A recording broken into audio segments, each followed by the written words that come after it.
যেমনটি বিএনপি নেতা গয়েশ্বরচন্দ্র রায় প্রশ্ন রেখেছেন, আওয়ামী লীগকে যারা নিষিদ্ধ করতে চাচ্ছেন কয়েকদিন পর তারাই যে বিএনপিকে নিষিদ্ধ করতে চাইবে না তার গ্যারান্টি কি? বিএনপিকে নিষিদ্ধের দাবি তুলতে পারে এই শঙ্কা বিএনপির মনে কেন? না, আপনি দেখবেন যে বিএনপির বিরুদ্ধে একটা ন্যারেটিভ সারা বাংলাদেশে দাঁড় করাতে যাচ্ছে। আজকে দেখবেন বিএনপি ইতিমধ্যে এই সরকারকে সর্বাত্মক সহযোগিতা করে যাচ্ছে এবং পার্টির পরিপন্থী, দেশের পরিপন্থী অথবা কেউ যদি কোনো অপকর্মে জড়িত থাকে এই ধরনের লোকের বিরুদ্ধে কিন্তু আমরা তাৎক্ষণিক ব্যবস্থা নিচ্ছে, জিরো টলারেন্স নীতি আমরা করেছি। তারপরেও দেখবেন কেউ কোনো সুশীল সমাজ, সরকারের কোনো লোক বারবার বিএনপির বিরুদ্ধে নানা ধরনের অপপ্রচার চালিয়ে যাচ্ছে। আশঙ্কাটা আমাদের, যার জন্য নির্বাহী আদেশে এই সকল ঘটনা সংগঠিত করা কিন্তু সম্ভব। যার জন্য আমরা বলেছি যে নির্বাহী আদেশে না, আপনি যদি কেউ অপরাধী হয়, কেউ যদি দোষী হয়, তার বিরুদ্ধে আপনি সুনির্দিষ্ট অভিযোগ উত্থাপন করে তার বিরুদ্ধে বিচার করেন, তাকে শাস্তি দেন, সেই শাস্তির আলোকে তার কর্মকাণ্ড নিষিদ্ধ করেন বা তাকে নিষিদ্ধ করেন। আমাদের স্ট্যান্ডটা কিন্তু এই জায়গায় স্পষ্ট। আমরা কারো কোনো আশা অথবা কারো কোনো চিন্তা ভাবনার বলি আমরা কিন্তু বাংলাদেশে কেউ হোক এটা আমরা কখনো চাই না। যার কারণে আমাদের নেতা যেটা গয়েশ্বরচন্দ্র রায় স্পষ্ট এই কথাটি বলেছে। এখন আপনাকে দেখতে হবে যে আজকে এই আশঙ্কাগুলো আমাদের মধ্যে কেন জন্ম নিচ্ছে। এই যে আমরা কেউকে নিষিদ্ধ করা, নির্বাচন পিছানো, নানা ধরনের ষড়যন্ত্র। আজকে আপনি দেখেন এই সরকার ইন্টিরিয়াম গভর্নমেন্টের মূল কাজটা কি? যে শেখ হাসিনা গণতন্ত্রকে ছিনতাই করে নিয়ে গেছে, আত্মসাৎ করেছে, গণতন্ত্র বাংলাদেশের মানুষের যে ভোটের অধিকার কেড়ে নিয়েছে।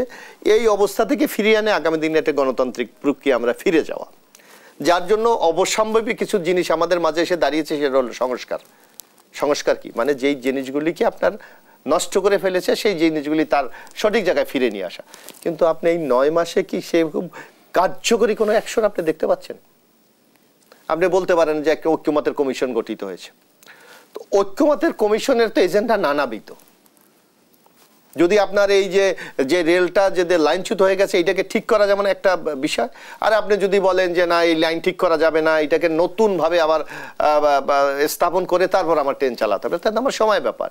তখনই আমরা মনে করি যে এখানে কোনো কিন্তু আছে, কোনো ষড়যন্ত্র আছে, কোনো এজেন্ডা আছে। এই জন্য এখন মূল বাধা কি? হ্যাঁ, কোথায় ঐক্যমতে পৌঁছাতে মূল বাধা? ঐক্যমতের পৌঁছা আমরা যেটা মনে করি, শেখ হাসিনার বিচারের ব্যাপারে কারো কোনো দ্বিমত নেই। আগে আপনি দেখবেন এই সংস্কারের বিষয়ে কিছু বিষয় ইতিমধ্যে কিন্তু ঐক্যমত হয়ে গেছে, আনুষ্ঠানিক ঘোষণা। আপনি দেখেন একটা ইন্টেরিয়াম একটা কেয়ারটেকার মানে একটা নিরপেক্ষ সরকারের অধীনে আগামী নির্বাচন হবে, সবাই একমত। স্থানীয় সরকার নির্বাচনে মার্কা হবে না, সবাই একমত। প্রধানমন্ত্রীর ক্ষমতা এবং রাষ্ট্রপতি নির্বাহী বিভাগের মধ্যে ভারসাম্য নিয়ে আসা হবে, একমত। বিচার বিভাগকে একটা স্বতন্ত্র কাঠামোর উপর দাঁড় করানো হবে, সবাই একমত। নির্বাচন কমিশনের নতুন আইনের মাধ্যমে আগামী দিনে আরো গণতান্ত্রিক করা হবে, একমত। আপনার মিনিমাম 15 থেকে 20টা বিষয় সবাই কিন্তু ঐক্যমত হয়ে গেছে। তাহলে আপনার এই সংস্কারে আমার বাধা কোথায়? কিন্তু বাধা এই জায়গায় যে কোনো মহল এই সংস্কারটা যাতে দ্রুত শেষ না হয়, যার জন্য নানা শর্ত জুড়ে দিচ্ছে। যেমন আমার দেশের নাম পরিবর্তন করতে হবে। কেন? আমার দেশ নিয়ে সংকটটা কোথায়? গণপ্রজাতন্ত্রী বাংলাদেশ, এখানে সংকটটা আপনি কোথায় দেখেন? সংকটটা আমি দেখি না। আমার রাষ্ট্রের মূলনীতি আছে, মূলনীতি আমার চেঞ্জ করে দিতে হবে। আমাকে যেই সংবিধানের আলোকে আজকে দেশ পরিচালনা হচ্ছে, ডক্টর ইউনূস এখন দেশ পরিচালনা করছে, নূতন করে আমার সংবিধান লিখতে হবে। আমাকে সেকেন্ড রিপাবলিক করতে হবে।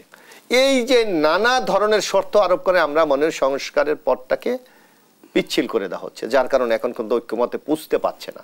এই জায়গাগুলিকে যদি আমরা সঠিকভাবে অ্যাড্রেস করতে পারি। আমরা দেখছি সংবিধান সংস্কার ইস্যুকে কেন্দ্র করে বড় একটা বিতর্কের জায়গা তৈরি হয়েছে রাজনৈতিক মহলে। বিএনপি কেন সংবিধান পরিবর্তনের ক্ষেত্রে অনড় অবস্থায়? আপনি কি পরিবর্তন কেন আপনি করবেন? কারণটা কি? যদি আমার কোথাও কোনো সংবিধানে কোনো সংকট দেখা দেয়, তাহলে তো আমার প্রচলিত নিয়ম আছে, আমি সেটাকে অ্যামেন্ডমেন্ট করতে পারি, নতুন আইন প্রণয়ন করতে পারি, এটাকে আরো গতিশীল বলেন বা গণতান্ত্রিক করার জন্য। সে ইতিমধ্যে 16 বার সংবিধান সংশোধন হয়েছে, 17 বার হয়েছে, আরো দরকার হলে হবে। হ্যাঁ, যদি আপনি মনে করেন আমার একটা নতুন সংবিধান দরকার, আমার নতুন, তাইলে কখন হয়? যখন একটা নতুন দেশ তৈরি হয়, তখন একটা সংবিধান তৈরি হয়। যখন আমরা মৌলিকের রাষ্ট্রটা অকার্যকর হয়ে গেছে, ব্যর্থ হয়ে গেছে, এই রাষ্ট্র আর চলে না, তখন বাংলাদেশ কি সেই ক্যারাইটার দিকে চলে গেছে? আমরা তো মনে যায়নি। বরং বাংলাদেশ অনেক সূচকে বিশ্বে অনেক জায়গার অনেক দেশের চেয়ে, যারা পুরানো দেশ তার অনেক দেশের চেয়ে আমরা কিন্তু অনেক অগ্রগতি আমরা আছি। সুতরাং আমার মনে হয় যদি সবাই আন্তরিক হয় এবং এই অহেতুক বিতর্ক এড়িয়ে যদি আপনার শুধু যেটা কার্যকর করলে আগামী দিনে গণতন্ত্রের যাত্রাটা আমরা খুব সুশৃঙ্খলভাবে করতে পারি, সেই দিকে যদি মনোযোগ দেই, তাহলে আমার সংস্কার নিয়ে প্রশ্ন তোলার কোনো সুযোগ নেই।